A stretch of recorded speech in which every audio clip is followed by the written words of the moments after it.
táto inovácia by mohla pomôcť.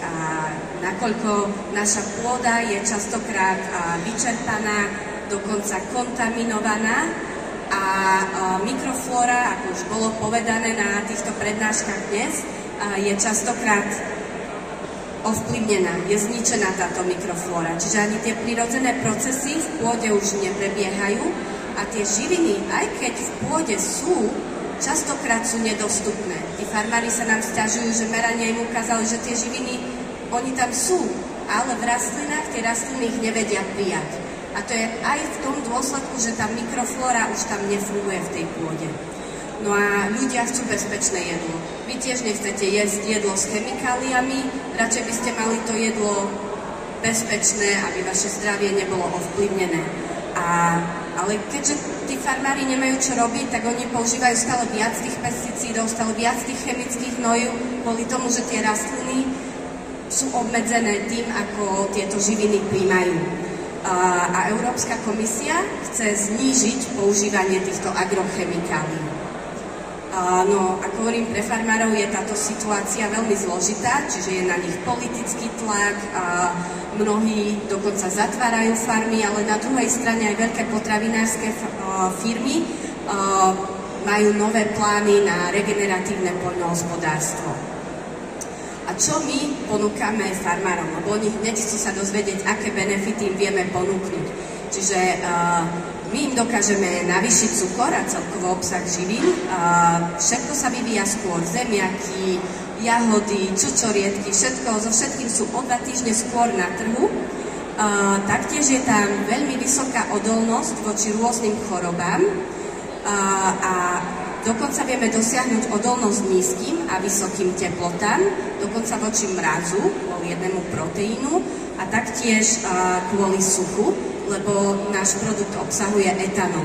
Čiže rastliny dokážu prežiť dokonca nejaký ten týždeň bez vody. A taktiež je tam výrazné navýšenie úrody pre farmárov, s tým, že investícia pre nich je veľmi nízka.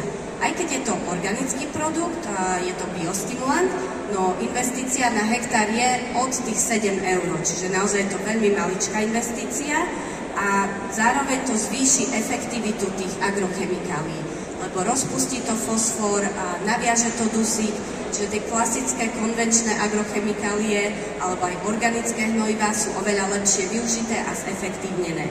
No a z dlhodobého hľadiska to samozrejme potom znamená zdravšie jedlo a navýšená produkcia jedla, taktiež menej chemikálií v poľnohospodárstve a taktiež CO2 fixácia, ale aj fixácia dusíka a menšia spotreba vody. Taktiež obnova prirodzeného pôdneho mikrobiomu s tým, že aj prirodzené procesy zvetrávania sú opäť obnovené a dodávame do pôdy späť živiny. Ak je tá pôda vyčerpaná, dokážeme do nej dodať živiny späť z rozpustených prírodných minerálov. Čiže napríklad zdvojnásobujeme horčík, kvôli tomu, že tam máme rozpustené takéto minerály horčíka, zdvojnásobujeme železo, keďže tam máme rozpustené oxidy železa a prvky získavame z prírodných minerálov, ktoré sú v tekutej forme. A ďalej, taktiež týmto dôsledkom sú všetky parametre pôdy zlepšené a máme veľmi ľahkú aplikáciu postrekom alebo do zavlažovacieho systému a máme menej legislatívnych obmedzení kvôli kategórii, v ktorej sa nachádzame. A taktiež máme neobmedzené množstvo, lebo pri našej produkcii nerobíme to v žiadnych špeciálnych bioreaktoroch, ale robíme to v obrovských otvorených bazénoch.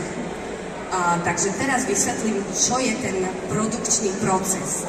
A my na to máme aj zelenú garanciu od Európskej komisie, ako jedna z 15 firiem len v Európskej únii. A voláme to bioluhovanie, ekologické bioluhovanie. A je to taká novinka, jedine naša firma to ponúka vo svete, s tým, že v podstate ide o replikáciu prirodzeného zvetrávania minerálov, ktorý by sa dial v zdravom koreňovom systéme.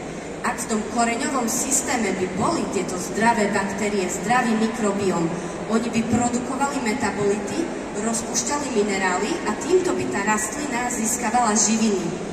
Ale ak tento proces nefunguje, tak potom tá rastlina naozaj nevie tie živiny prijať. A my tým, že tento proces biologického zvetrávania urobíme na priemyselnej úrovni, vieme ho vrátiť späť do pôdy.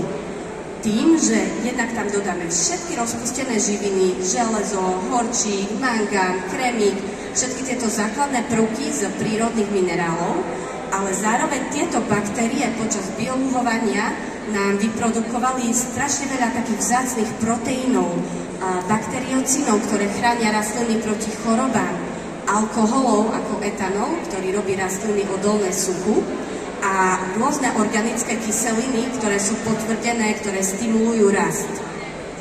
Takže toto je naša produkcia. Ako vidíte, nemáme žiadne špeciálne bioreaktory, robíme to bez spotreby energie, robíme to bez objemového limitu. A s tým, že tu produkujeme náš produkt EcoFertile, kde sme získali aj zlatý kosák pre tento produkt, kde používame minerály, ktoré sú bohaté na železo a mangán, a urobíme ich tekuté, aby sme tieto prvky dodali rastlinám, s tým, že baktérie v tomto prípade máme probiotické, asi 30 druhov rôznych lactobacillusov, bifidobaktéria, laktokoky. Laktokokusy sú baktérie, ktoré fixujú dusík. A tieto probiotické baktérie vyprodukovali kyselinu mliečnú, kyselinu maslovú, octovú, propionovú, mravčiu a všetky tieto kyseliny by vznikali v tomto zdravom koreňovom systéme. A sú tam rôzne iné kyseliny a zároveň alkoholy pre odolnosť suchu a tieto baktérie vyprodukovali aj peroxid vodíka, ktorý urobí z pôdy ako keby bublinkovú čokoládu, tak ju nakýpri tú pôdu a oveľa ľahšie sa dá dostať, dá sa to z rukou cítiť potom, ako sa zmení tá pôda po vlastne peroxide vodíka. A tento produkt je úžasný na zdvíhanie cukru, zväčšenie koreňového systému, imunitu rôznym chorobám a taktiež odolnosť suchu kvôli obsahu etanolu. V druhom prípade produkujeme náš produkt Microfertile, ktorý je na báze Thiobacillus baktérií a tieto Thiobacillus baktérie produkujú enzym rusticianín. A tento enzym dokáže vytvoriť nemrznúce molekuly v rastline a nevznikajú kryštáliky ľadu. A preto kvety nie sú poškodené pri jarných mrázoch. A podarilo sa nám takto ochrániť nejaké tie marhule, broskyne, hurmikaky tak do -6. A zároveň je to také zelené, lebo sú tam chlorela, mikroriasy, ktoré sú taktiež známe z potravinárskeho priemyslu, ale aj v poľnohospodárstve sú veľmi užitočné tieto riasy, nakoľko oni berú CO2 a menia to do cukrov. Taktiež Thiobacillus baktéria, ona berie CO2 a mení ju do pyruvátov a oxalátov a tie zase poskytujú živiny pre rastliny. A samozrejme, vybrali sme si veľmi špeciálnu horninu z Nemecka, ktorá neobsahuje nič toxické, ale obsahuje všetkých 17 základných prvkov. Čiže akékoľvek, ktoré si viete predstaviť, sú potrebné ako selen, molybden, všetky sa tam nachádzajú z prírodného zdroja. A tento produkt dokáže zdvihnúť olejnatosť, proteíny a chlorofil v rastlinách a teda robí ich odolné chladu a mrazu. A tento je naozaj na vývoj tej zelenej biomasy, čiže na listovú zeleninu, paradajky, papriky a podobne. Čiže je to certifikované pre ekologické poľnohospodárstvo s tým, že teda je to veľmi komplexné, čo sa týka toho zloženia, lebo obsahuje to aj bilióny baktérií, ktoré sú veľmi dobre vytrénované na to, aby dokázali prežiť v pôde, lebo my robíme aj bioremediácie, čiže čistíme rôznu kontamináciu v pôde, čiže oni dokážu prežiť tieto podmienky, lebo boli na to vytrenované počas asi 35 rokov výskumu. A ďalej sú tam rôzne účinné metabolity tých baktérií, čiže rôzne organické kyseliny, alkoholy, bakteriocíny a plus všetky tie rozpustené prírodné prvky, ktoré potom obohatia pôdu, aby vlastne sa tam dodajú tieto živiny. A mohli ste nás vidieť aj vo Farmárskej review, v Reflexe a iných, s tým, kde farmári aj ukazujú, aký účinok to má u nich na rastlinách. A teda je tam viac ako 10 biliónov týchto vytrénovaných baktérií a čo všetko tento produkt urobí, je hlavne teda tá imunita voči rôznym vírusom, plesniam, bakteriálnym patogénom, odolnosť stresu ako sucho, chlad, ale aj kontaminácia a zvýšená úroda, zvýšený cukor, zvýšený koreňový systém a zvýšená biomasa. Čiže ukážem vám pár príkladov. Toto je napríklad tento farmár Hof Martinen z Amrun ostrova, ktorý to testoval na jačmeň, čiže vidíte, ako krásne sa navýšila úroda jačmeňa. Ďalej, toto je test pri krčave od nášho distribútora, ale vidíte, ako sa zmenil chlorofil, s tým, že máme presné merania z Poľnohospodárskej univerzity v Turecku, kde oproti inorganickým hnojivám dokážeme krásne zdvihnúť obsah chlorofilu v rastlinách.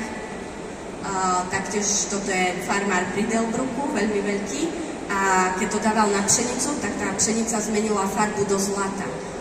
Je viac samozrejme tej pšenice, ale je zdravá, je zlatá, a keď nám Turecká univerzita robila výskum, tak aj vlastne tá úroda sa navýšila dosť výrazne, čiže je tam pri 10% koncentrácii nad 10 tón na hektár úrodnosť tej pšenice. A ďalej, toto je z Holandska, test na zemiakoch, Agrocentrum, náš distribútor, kde sa podarilo takmer zdvojnásobiť úrodu zemiakov. Ale toto je Amrun ostrov, čiže nielen úroda, on vlastne povedal, že má dvakrát viac tých zemiakov, sú väčšie, je 2 týždne skôr na trhu s nimi, ale nemá žiadnu chrastavičnosť. Čiže nemá žiadne plesňové ochorenia. Zemiaky sú úplne zdravé v tejto zelenej oblasti, kde vlastne nastriekal 3,5 litra na hektár na jeden postreh. Ďalej koreňová zelenina, čiže na každú koreňovú zeleninu je to veľmi, veľmi dobré, lebo podporí to ten koreňový systém. Taktiež testujeme s najväčšími cukrárenskými firmami v Európe na cukrovú repu, čiže nielen koreňový systém, ale aj cukor je zdvihnutý v každom jednom prípade. Taktiež náš najväčší výrobca byliniek na Slovensku a v Česku dokázal úplne nahradiť konvenčné hnojivá s tým, že dosiahol ešte vyšší rast ako pri konvenčných hnojivách, a teda by bol schopný prejsť na ekologickú produkciu a teda mať nový trh. Toto je z Chorvátska, Phytoaroma, firma, ktorá vyrába biokozmetiku, s tým, že má oveľa viac tej zelenej biomasy, z ktorej teda môže tú kozmetiku vyrábať. A všetko je vyvinuté skôr. Toto sú melóny na Zerpline, ten istý deň fotené, a vlastne je tam ten vývoj minimálne stále o týždeň, 2 skôr. A dokonca tá veľkosť tých melónov, ja som mala takéto obrovské cukiernice z 2 kg. Máme tam nejaké vypnutie.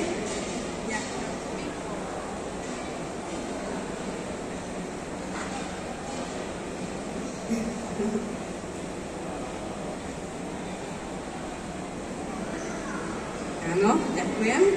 Čiže tie melóny, tam sa podarilo urobiť z Rubin variety na miesto 8 až 10 kg až 24 kg, s tým, že kvalita neklesla, ale cukor sa zdvihol až na 16, a tým pádom tento vodný melón je dokonca vhodný na výrobu alkoholu, čo je taká svetová jedinečnosť. Ďalej aj v hydroponii, toto sú české skleníky, kde sme to testovali, tak je tam obrovský nárast fosforu a obrovský nárast horčíka. Ak to pridali len 1% do ich závlah ku konvenčnému mixu hnojiv. S tým, že videli odolnosť vysokým teplotám, mali oveľa menej vírusov a celkovo im narastol prix v tých paradajkách. A taktiež, ako spomínam, druhý produkt je vhodný na zdvihnutie chlorofilu, čiže je viac tej zelenej biomasy. A dostávame bežne feedbacky od ľudí, aj malých záhradkárov, ktorí to používajú, ako sa podarilo zachrániť uhorky, maliny, ako veľa lepšie jahody sa vyvíjajú. S tým, že robíme náš partner Victory Organics, robí testy aj v Nigérii, kde už bolo stretnutie s prezidentom, už sú tam všetky importné certifikáty, lebo sa nám tam podarilo na miesto 4 až 6 paprík dosiahnuť až 21 paprík na rastlinu, čiže bol veľký boom ohľadne toho. Teraz je tam vojna, ale tak dúfame, že im to tam po tej vojne pomôže. A ďalej tie nemrznúce proteíny, ktoré som spomínala, vlastne od koncentrácie 0,5, ktorá je tu, vidíme jemné poškodenie, ale ale od 2% koncentrácie rastliny vôbec nie sú poškodené od mrazu. S tým, že ľudia to teda testovali na tých marhuliach, broskyniach, nektarinkách, dokonca na hurmikaky sme to testovali v Nemecku a teda jednak im to ochránilo proti mrazu do tých -6. Nesmie sa to miešať s vodovodnou vodou, len so studňovou vodou, ale čo videli, že mali viac kvetov, mali potom viac úrody, zelenšie, väčšie listy a plody im neopadávali. Aj tie hurmikaky, že stále im opadá takmer polovička tých plodov a teraz im to vôbec neopadávalo.